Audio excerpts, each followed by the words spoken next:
Dímelo, Licen. Licenciada, falleció un familiar y dejó testamento y quiero que me ayude a preparar la declaratoria de herederos. Vamos a hablar hoy sobre lo que es la declaratoria de herederos y el testamento, porque existe una confusión bien frecuente en qué hacemos cuando fallece esta persona querida, ¿verdad? O este familiar y deja testamento versus la declaratoria de herederos.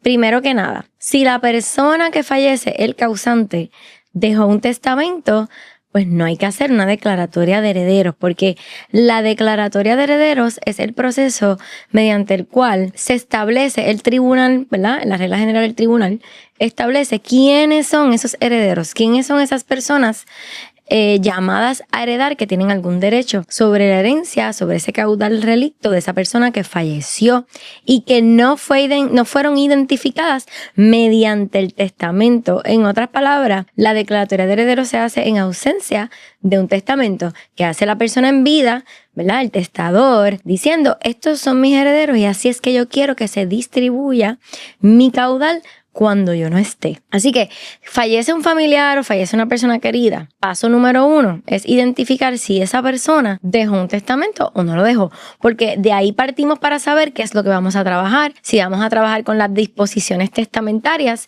o vamos a trabajar con una declaratoria de herederos. Si yo soy la persona que está preocupada por qué va a pasar con mis bienes cuando yo no esté, oriéntese sobre un testamento y ya disponga y evítele quizás a sus familiares o a esas personas que usted quiere, ¿verdad?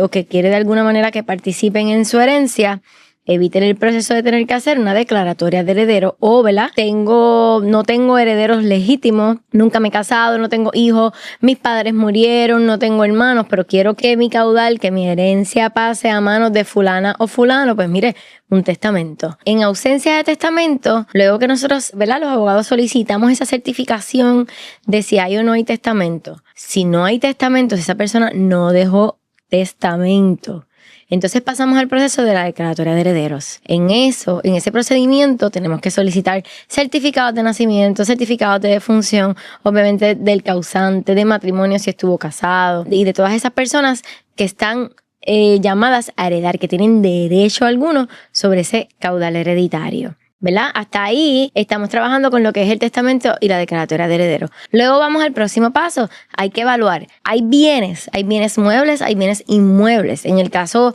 más frecuente, que es que el causante dejó una casita, un terreno, ¿verdad? Bienes inmuebles. Y estoy tratando de hacer esto, ¿verdad? Lo más light, lo más arroyabichuela para que la gente lo entienda con mayor facilidad.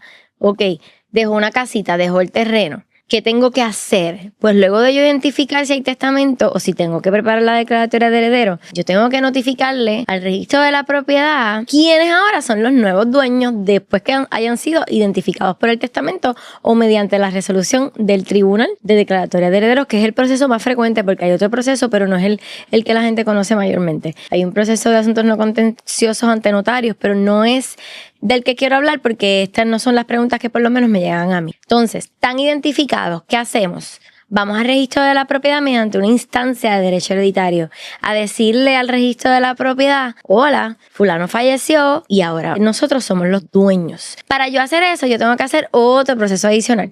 Tengo que solicitar una certificación negativa del CRIM. Tengo que ir a Hacienda y solicitar una certificación negativa de deuda y llenar una planilla de caudal relicto para que el Departamento de Hacienda me dé un relevo. Sin eso yo no, ¿verdad? Esa instancia de derecho hereditario no se va a inscribir en el registro de la propiedad con la copia certificada del testamento o con la copia de la declaratoria de herederos, depende cuál sea el caso. Luego de ahí entonces el registro de la propiedad, luego de varios procesos, pues inscribe ese nuevo derecho hereditario y estos herederos vienen a ser dueños de esa propiedad, de ese bien inmueble. Y a partir de ahí es que yo puedo disponer de ese bien, ya sea porque lo quiero vender, ya sea porque somos 3 hermanos y uno de ellos se quiere quedar con él. Hay varias opciones. Quizás yo puedo cederle a mis hermanos mi participación, podemos todos ponernos de acuerdo y venderla, o simplemente nos queremos quedar como titulares, ¿verdad? Pues ya esas son cosas que se hablan y se aclaran, se establecen, ¿verdad? Pero ese es el proceso. Si el caso es que la queremos vender porque nadie quiere vivir la casa, porque nadie la quiere, nadie se quiere hacer cargo, simplemente queremos cobrar y ya, pues mira, pues ¿qué hacemos? Después que inscribimos el derecho, que se notifica el derecho hereditario y el registro de la propiedad lo inscribe, entonces podemos vender y comparecemos todos los hermanos o todos los herederos en esa escritura de compraventa ya a un tercero, ¿ok? Y cobramos, ¿verdad? Eso es de las transacciones más comunes que existen. Pero igual nos podemos quedar todos en una comunidad de bienes y decir, por ejemplo, que pasa muchas veces, hay veces hay dos hermanos que viven en Estados Unidos y dicen, pues vamos a dejar la casita de mami y papi así, porque así cuando viajemos a Puerto Rico la tenemos, se puede. Lo importante es que todos estemos de acuerdo con lo que vamos a hacer. Las controversias vienen cuando no todos quieren lo mismo. Y en Puerto Rico está prohibido, ¿verdad? Y esto lo vamos a hablar en Arroyo Habichuela. En Puerto Rico está prohibido que estemos en una comunidad de bienes hereditarias obligados. Somos 3 hermanos. Con que uno quiera dividir, liquidar eso, es suficiente para que se haga. Y si no nos ponemos de acuerdo y no lo hacemos ante un notario, hay que ir al tribunal y el tribunal va a resolver. Pero no podemos obligar a nadie a decir, ay, yo quiero dejar la casita de mami y papi para cuando vengamos de vacaciones a Puerto Rico. Si uno no quiere, pues no quiere. Pues hay que resolver ese asunto. Por eso es que es bien importante siempre, vamos a hablar entre familiares, vamos a hablar entre herederos, vamos a ponernos de acuerdo. Porque si eso no es posible, estos casos terminan en el tribunal. ¿Y qué pasa? Que vamos al tribunal a litigar. Y un juez va a determinar a una persona que no lo conoce a usted, que no conoce a su hermano, que no conoce a su mamá y a su papá, que no entiende el valor o no puede identificarse con ese valor emocional que quizás tenga esa propiedad, va a decidir por ustedes.